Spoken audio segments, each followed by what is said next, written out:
Baik-baik, saya baik-baik, sehat-sehat.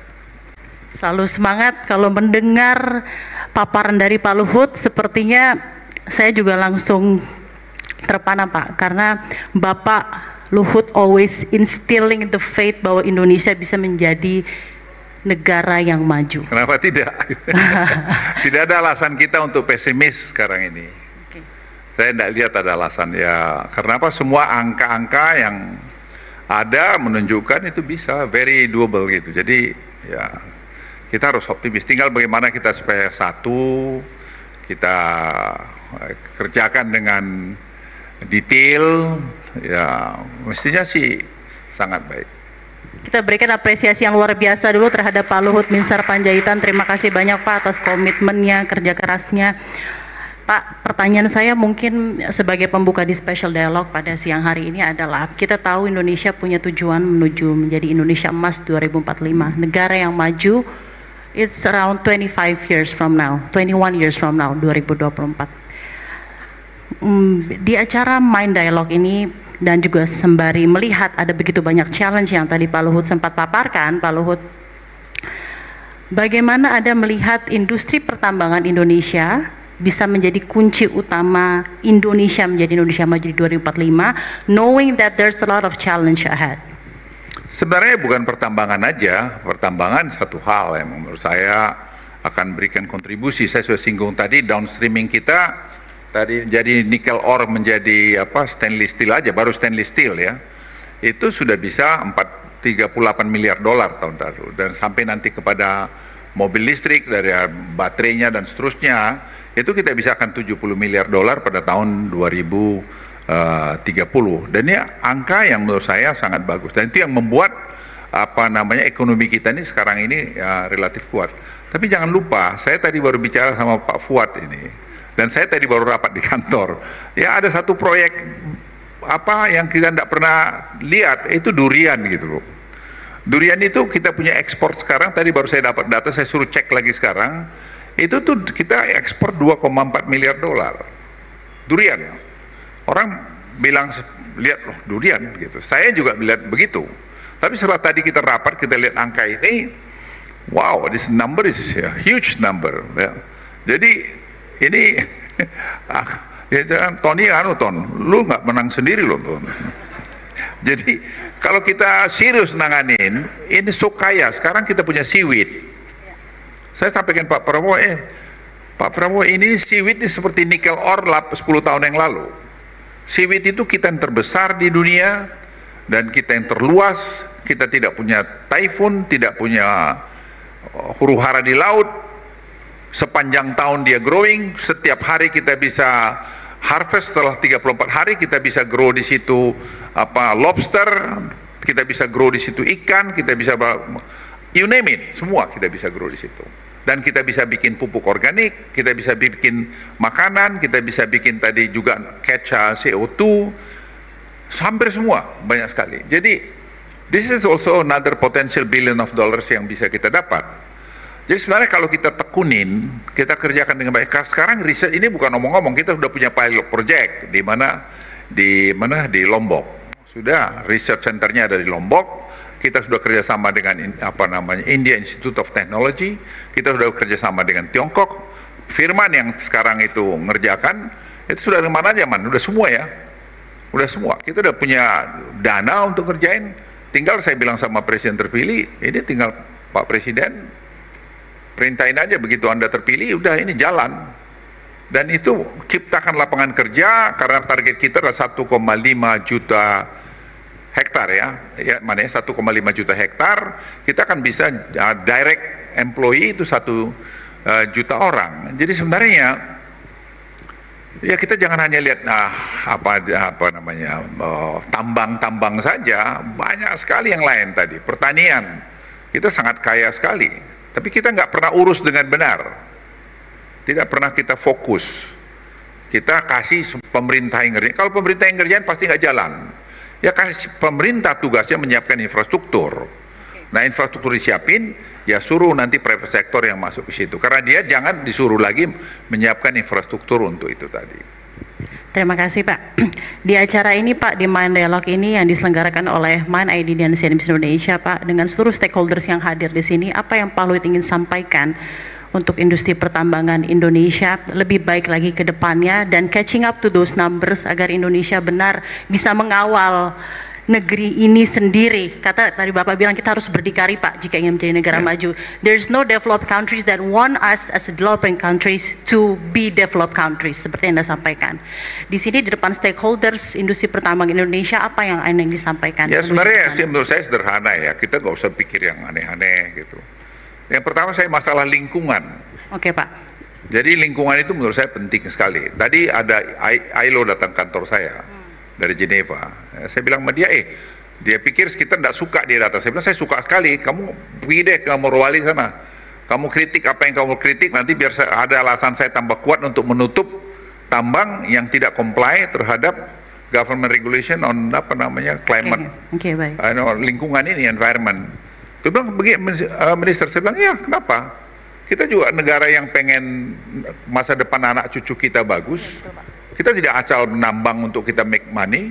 Dan saya bilang sama John Kerry, saya bilang, John, you don't need to remind us about the climate change. We're not gonna issue any regulation against the interest of the next generation of Indonesia. As simple as that. As simple as that. I'm not gonna destroy my grandchildren by issuing the the policy against the interest of them. So you don't need lecturing us about that. Saya ngomong terbuka itu di Bali. Don't need lecturing us. We understand. We know this well. But how to do it, that's I think the issue. Itu menyangkut pada JETP. Jadi yang mau saya sampaikan, teman-teman yang main di tambang, ya efisiensi nomor satu. Semua mainin aja digitalize. Semua di digitalize, seperti kita sekarang masuk Simbara.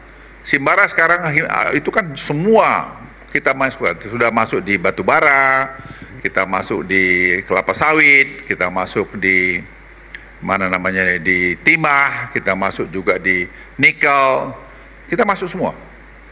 Sekarang kita baru tahu kelapa sawit kita itu bukan 12 juta hektar, 16 juta hektar. Setelah kita lakukan tadi pemetaan baru dengan semua digital. Jadi sebenarnya di tambang ini juga menurut saya sama, bagaimana kita memaksimalkan supaya tambang itu jadi satu ekosistem dengan segala macam mineral yang ada kita ini. Jadi tidak berdiri sendiri, dan untuk itu research. Saya juga berharap misalnya, kemarin saya bicara di UI misalnya, di di Depok. Nah, memang bayangkan dana research mereka berapa kemarin? 1,6 miliar ya. Apa yang mau kamu dapat 1,6 miliar? Terus kemudian kami rapat di hotel Pullman. Bayar hotelnya aja berapa ratus juta, dia bilang. What you can get? You get nothing. Nah, saya berharap teman-teman dari para pemain tambang ini bisa juga mungkin membantu universitas. Ya, membantu universitas. Kau buat studi ini, dan kami dari Marves, saya udah bilang sama Firman kemarin, Man, suruh mereka buat studi, karena kita juga tidak pernah melakukan measurement, melakukan pengukuran dari policy yang kita buat. Misalnya 5% pendidikan, jadi 20% pendidikan dari APBN itu. Apa sih dampaknya? Kita tidak pernah tahu. Saya bilang suruh aja sekarang UI bikin itu, kerjasama dengan mana? Ya kita danain. Atau nanti sebenarnya main ID yang duitnya, atau si Tony ini kan duitnya Freeport banyak. Ya, lu misalnya Pak Tony udah berapa kali nih disebut ya Pak? Kasih tepuk tangan dulu deh untuk Pak Tony. Ton, ya, lu mumpung duduk paling di depan. Ambil lu main piano gitu, main sekali-sekali gitu. I'm serious Ton. Karena menurut aku, kalau kita tidak manfaatin itu, sayang, anak-anak pintar-pintar di situ kan banyak. Kita sponsorin aja mereka untuk melakukan spesifik study mengenai apa. Itu saya kira sama tambang, jadi saya bilang tadi lingkungan, kemudian membantu sponsorin tadi research di universitas yang bagus, ada UI, ITB, kemudian tadi masalah digitalisasi, karena digitalisasi akan bagus semua. Jadi korupsi itu diliwatin lah, konflik of interest itu kita kurangin lah. Kalau kita pengen maju, kita harus kasih contoh. Lead by example, that's the best. Nggak ada lagi yang lain. Terima kasih Pak Luhut. Pak Luhut, tadi di paparan Pak Luhut, Bapak juga sempat menyampaikan bahwa since pandemic, COVID-19 pandemic, a lot of countries get even more protectionist about their rare minerals and critical minerals, ya Pak ya. Tadi pertanyaannya yang saya langsung terbesit di kepala saya, kalau negara ini proteksionis, negara ini ingin maju tapi proteksionis, so where are we exactly on the map? Sebenarnya proteksionis ini kalau kita lihat, saya dulu percaya global supply chain itu. Tapi waktu COVID, saya masih ingat saya kan in charge. Waktu India lockdown, kita paracetamol aja nggak bisa import. Dan kita nggak punya paracetamol. Saya nggak tahu berapa orang yang jadi korban itu. Kita nggak punya. Paracetamol simple one, itu dari petrochemical aja, itu saya bilang Bu Nika, Bu, sekarang kita bikin aja. Itu Bu Nikel langsung buat yang di mana di Cilacap sana. Nah, jadi saya bilang sama Pak Presiden, saya bilang, Pak, at least kita harus bisa 60-70% self-sufficient. You never know. Kalau terjadi seperti COVID lagi, berapa ribu yang bisa mati nanti, meninggal. Ini ya gimana saya mau beritahu? It's a fact of life. Bagaimana keadaan stres waktu itu? Saya sedihnya itu hari ini yang meninggal sekian, besok mulai orang-orang yang kita kenal yang meninggal. Akhirnya mulai teman dekat saya yang meninggal, yang saya nggak bisa bantu dia, padahal saya katanya powerful. I cannot help, karena begitu antrinya orang di rumah sakit di Angkatan Darat yang di dekat Taman Mini. Pak, very sad. Teman sekamar saya Taruna, saya nggak bisa tolong dia. Ini fact of life. Kan kita nggak punya apa-apa. Nah, sejak itulah terjadi sebenarnya perubahan di Kementerian Kesehatan, melakukan perubahan itu, semua kita punya alat-alat Alkes sekarang kita 65-70% sudah buatan dalam negeri. Obat-obatan kita buat, sekarang vaksin kita buat, dan seterusnya. Di pertambangan saya pikir juga teman-teman harus bisa bikin downstream yang lebih didorong lebih jauh lagi, supaya kita seperti iron steel. Sekarang iron steel bukan hanya pada lithium baterai segala macam, saya dorong sampai garpu, alat suntik, semua bikin.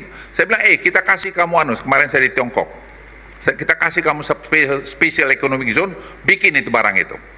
Nanti ikutkan UKM-nya Indonesia. Bapak, kemarin ketika Anda ke Tiongkok, Pak, dan bertemu dengan Pak Menteri Wangi, dan juga Anda melihat betapa signifikannya budget yang dikerahkan untuk R&D di institusi-institusi pendidikan China, dan no wonder tadi Bapak juga bilang, whether you like it or not, Tiongkok ini memang paling terdepan, Pak, dalam EV dan lain-lain. Apa yang terbesit dalam benak Anda agar Indonesia bisa menjadi atau bisa menyamai kekuatan itu, Pak? Kita punya potensi untuk itu kok. Tinggal sekarang pendidikan, saya senang bahwa Presiden terpilih punya program juga dengan SMA unggul, terus makan bergizi, dan sekarang lagi dikerjain teknis oleh Firman juga nih dengan timnya Pak Presiden terpilih, dan saya lihat sudah maju sekali. Orang bilang ini angka terus ambil 250 triliun, apanya 250 triliun itu angka kita mulai mungkin dengan 20 triliun bertahap sampai jalan, dan program itu dijalankan di 93 negara, bukan hal yang aneh, dan ini saya kira sangat bagus. Banyak anak-anak kita yang tidak pernah minum makan daging atau telur, dengan programnya jadi dapat gizi, dan di situ ada barcode-nya, saya lihat lagi bagus.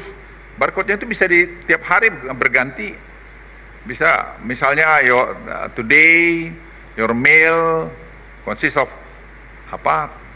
eggs on rice, and ini bahasa Inggris belajar lagi tanpa dia maju lagi satu program. Jadi saya pikir bagus. Orang takut nanti anggaran belanja kita nggak kuat, sebenarnya bertahap nggak ada masalahnya. Mereka bikin skenario ekonomi, Seto, Firman dengan Rahmat, itu kita lihat dengan budget defisit 2,5%, kita bisa dapat 612 triliun rupiah, dan kita bisa menyelesaikan tol Sumatera, kita bisa menyelesaikan juga tadi makan bergizi, kita juga bisa meneruskan pembangunan ibu kota. So what's the problem? Kita exercise itu.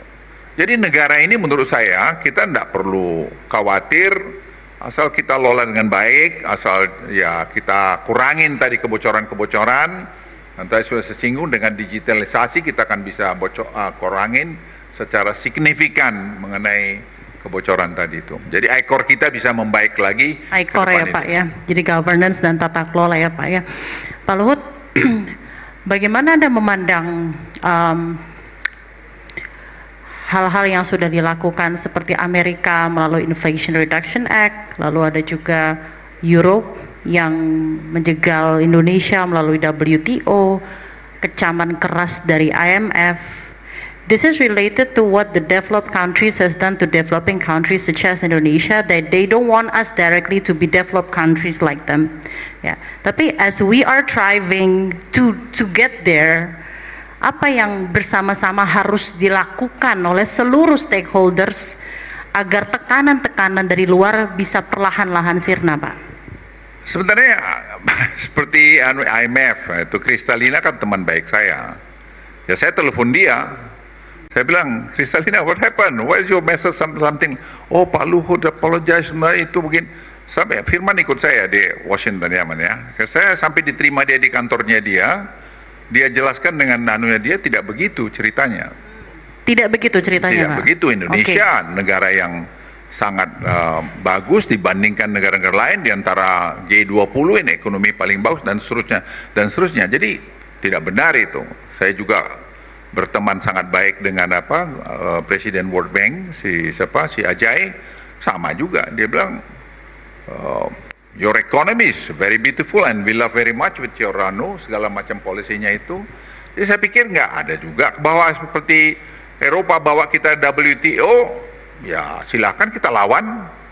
Dia kaget juga kita lawan. Saya bilang kenapa kita nggak lawan, kita we have right also to survive. Saya ngomong keras, we have right also to survive. We are not fight for some for nothing. Kita punya kan membantu kemiskinan, poverty, stunting. That's our program. How do you do it? Kalau kita nggak punya dapat nilai tambah dari sini. Jadi sebenarnya apa yang saya sampaikan, Indonesia we are on the right track sekarang ini. Bahwa kita kurang di sana sini ya itu bisa banyak, itu berapa presiden ke depan juga masih akan bermasalah. Tidak akan mungkin satu presiden ke depan akan menyelesaikan semua masalah Indonesia, karena akan ada masalah baru lagi yang timbul nantinya. Jadi saya pikir peranan daripada pertambangan sangat penting, tapi jangan melupakan pertanian juga penting, lingkungan juga penting. Kita harus melihat secara holistik masalah ini. Kita berikan tepuk tangan dulu dan apresiasi yang luar biasa Pak pada Pak Luhut. Thank you so much Pak Luhut atas segala apa yang disampaikan Pak. Pak Luhut, capaian dari ekspor tahun 2023 kemarin sudah begitu splendid. Nah kemarin Bapak juga sempat menyampaikan by the time 2030 jika kita sudah bisa mengekspor prekursor katoda, capaiannya akan mencapai sekitar 1.040 triliun rupiah, a very big numbers ya Pak ya. Pertanyaannya, how to get there when we know the geopolitical challenge is really excruciating Pak? Sebenarnya kita apa skenario kita ke sana sudah disiapkan. Yang nyiapin anak-anak muda juga di kantor saya itu, ya anak-anak muda yang di bawah 40 tahun semua itu. Mereka yang buat, bukan saya hanya ya mentoring mereka aja. Kemarin misalnya menarik tuh, ada satu perusahaan garment tekstil dari Tiongkok itu mau investasi Indonesia. Tadi pagi dia datang lagi ke rumah saya, dua ini. Saya terima pagi-pagi di kantor. Mereka mau membuka dia punya industri. Itu pegawainya yang saya senang sekali. Dia bilang kami pegawai 90.000 orang. Dan 90.000 orang itu dikasih asrama, kasih tinggal, kasih rumah. Itu dia mau bangun di satu, kita usulkan tadi pagi, di mana di mana tadi itu namanya Kertajati. Ada Kertajati area sana dekat BYD yang dibangun. BYD bangun di sana kan, groundbreaking. Saya tanya kapan kau bisa groundbreaking? tanahnya kamu selesaikan, kita groundbreaking. Saya bilang oke, saya telepon sama Menteri ATR Agus, saya bilang Gus, kau bisa selesai nggak keluarkan anunya itu, apa namanya, status tanahnya? Bisa Pak, seminggu. Ya, by next month kita akan lihat mulai construction untuk tadi 90.000, tadi Seto koreksi saya 108.000. Ya, 108.000 lapangan kerja, dan juga dia mau buka di Sukoharjo. Dia bilang, apa yang kau bikin ini? Dia bilang, saya mau tarik orang semua dari mana, investor semua dari Vietnam masuk kemari. Loh, kenapa kamu tarik? Lah saya bilang lebih menarik kalau kamu melayanin kami begini cepat. Saya bilang nggak ada masalah. Pokoknya ada kalau masalah, you can come to us and we'll fix it. Ada Seto, you go to Seto. If you don't get the solution, you come to me. Jadi buat kita sekarang yang penting pejabat-pejabat pemimpin Republik ini responsif terhadap investor itu. Dan semua kita juga minta investasi yang berorientasi ekspor. Kalau kita mau tumbuh 6,5%, 7%, kita harus minta kepada investasi yang berorientasi pada ekspor. Ini dia ekspornya dia bisa sampai 18 billion US dollar. Jadi saya bilang, wow, ini kita kasih karpet merah. Saya bilang, dia bilang ini perlu air, kita cari mana tempat air. Di Sukoharjo ambil dari misalnya Begawan Solo, atau tadi ada lagi dibilang yang dekat ke Jatiluhur, ada industrial estate di sana. Jadi apa saja yang bisa kita berikan servis, ya kita beri servis. Menurut saya sebenarnya kita ini nggak usah terlalu sok-sok pintar, kita benchmark aja ke negara-negara sekitar kita lakukan perbaikin sedikit sana sini, dan kenapa? Sama dengan family office. Saya bilang sama Pak Jokowi, Pak, family office itu dia ada 1.500 di Singapura. You know how much money they put there? 1.6 trillion US dollar. Kita satu family office saja nggak ada. Terus saya bilang, Presiden, kalau Bapak setuju, kita coba bikin sini. Setuju Pak Luhut. Saya telepon Ajay, can you do me a favor? Dia bilang apa? Why don't you do research, study on the family office, dan juga mengenai Bali lagi untuk tadi tourist destination. Mereka mau, kita nggak keluar uang, yang melakukan independen dari World Bank. Saya bilang, can you do it within 3 months? Dia bilang, bulan Juli, MD saya, managing director saya akan datang ke Indonesia. Sekalian aja kalian bicarain. Jadi apa yang mau saya sampaikan, Indonesia ini sekarang itu betul-betul on the right track. Regulasi yang mengedepankan investasi ya Pak ya, untuk mencapai growth yang di-desire gitu Pak, 6,5 sampai 7%. Bagaimana stimulating investment Pak, but a quality investment yang juga bisa tetap menjaga ESG factor dan keberlanjutan dan juga kemerataan dan manfaat untuk seluruh masyarakat Indonesia, Pak Luhut. Tadi kan sudah sebut, tadi kita carilah investasi yang ekspor, investasi labor intensif, tapi investasi juga high tech. High tech kita lihat misalnya Sehat Sutarja, saya kawinin dengan ITB, supaya mereka bikin kita dosa semikonduktor yang high tech, kita yang chip untuk mobil, untuk apa saja kita bikin. Dia mau dengan ITB, saya telepon rektor ITB, coba dikerjasamakan. Karena dia kebetulan dulu di Indonesia, si Sehat Sutarja ini, sekarang dia di Amerika, dan dia juga saya temukan dengan Elon Musk, dan bicara dengan Elon Musk, mereka ya bertemu, ada bicara apa lagi. Jadi apa yang saya mau sampaikan, kita ini semua ada kok. Tapi jangan dianggap bahwa kita sempurna, jauh masih dari sempurna. Masih banyak yang mau diperbaiki. Dan itu saya sampaikan juga pada Pak Presiden terpilih, dia minta pendapat saya, Pak ini semua bagus, nggak ada yang mana. Bahwa belum sempurna, yes, masih jauh, dan ini perlukan kerja keras, perlukan teamwork, dan pakailah anak-anak muda, banyak anak-anak muda yang hebat-hebat kok, karena merubah ini, menyesuaikan, mengharmonisasi regulasi ini tidak pekerjaan mudah. Banyak omong pikir kalau perintah satu jalan, nanti dulu itu saya bilang tadi, perintah Pak Jokowi tadi mengenai listrik Wutung itu 23 Juli tahun lalu, ya Juli ya tahun lalu, itu baru tadi selesai, hampir setahun. Jadi PR ya Pak ya, masih begitu banyak ke depannya.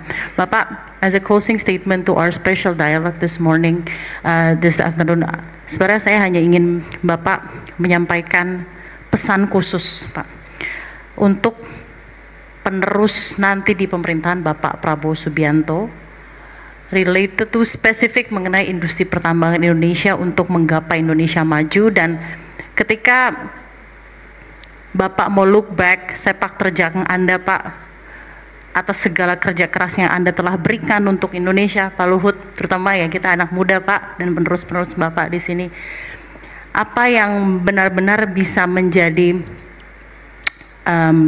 membuat Anda lega bahwa this is the future of mining industry that I aspire to be, ketika Bapak berusaha menerawang ke waktu-waktu ke depan, in the future? Ya, pertanyaanmu jawabnya gimana itu? Ya, saya pikir apa yang mengawain industri pertambangan ini saya titip aja, lead by example. Ya, lead by example. Dulu saya di Akademi Militer, dan itu selalu menjadi bagian dari hidup saya. Ada 3 disebutkan tuh, tanggap, tanggon, tringginas. Tanggap itu adalah tadi olah yuda otak kita, ya harus tetap di upgrade gitu.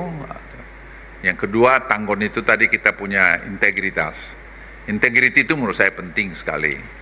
Jadi kita bisa memberikan contoh tauladan kepada sekeliling kita. Ya pada dasarnya manusia itu kan punya sifat baik, sifat buruk. Makanya kita bangunlah sistem supaya kita tadi terlindungi dari keinginan-keinginan jelek kita. Banyak kita kadang-kadang dahaga kekuasaan, dahaga kemewahan tuh berterus-terus saja.